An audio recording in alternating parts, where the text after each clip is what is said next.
नमस्ते दोस्तों, आज हम सीखेंगे टाइप्स ऑफ ट्रांसफार्मर। ट्रांसफार्मर कितना टाइप्स होता है। ट्रांसफार्मर मेनली टू टाइप्स होते हैं, एक स्टेप डाउन ट्रांसफार्मर और स्टेप अप ट्रांसफार्मर। पहले सीख लेते हैं ट्रांसफार्मर हम कहाँ यूज़ करते हैं। ट्रांसफार्मर मेनली एसी काइंड में लो वोल्टेज को हाई और हाई वोल्टेज को लो करने में हम ट्रांसफार्मर यूज़ करते हैं। अब आप सीख लेते हैं, ये इमेज है, इमेज से ही हम सीखने की कोशिश करते हैं टाइप्स ऑफ ट्रांसफार्मर। ये देखिए, ट्रांसफार्मर में दो साइड होते हैं, एक प्राइमरी और एक सेकेंडरी। प्राइमरी कॉइल और सेकेंडरी कॉइल इसे बोलते हैं। कॉइल मतलब यहाँ पे एक वायर का टर्न होता है। जिस साइड में ज़्यादा टर्न होगा, अब समझ लीजिए उस साइड में वोल्टेज ज़्यादा होगा, और जिस साइड में टर्न कम होगा उस साइड में अब वोल्टेज कम होगा। इस साइड में प्राइमरी साइड मतलब जिस साइड हमें क्या होगा, सोर्स मेन सप्लाई वोल्टेज यहाँ कनेक्ट होगा, उस साइड में हम प्राइमरी बोलेंगे, और जिस साइड से करंट चला जाएगा उस साइड को हम सेकेंडरी कॉइल और सेकेंडरी साइड बोलेंगे।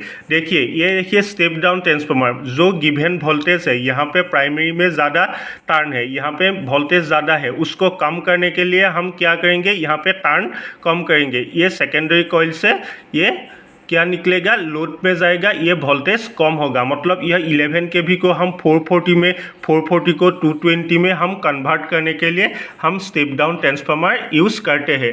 और अब सीख लेते हैं ये step up transformer. Step up transformer में भी ये एक ही है। देखिए, ये यहाँ पे भी प्राइमरी और सेकेंडरी दो कॉइल है।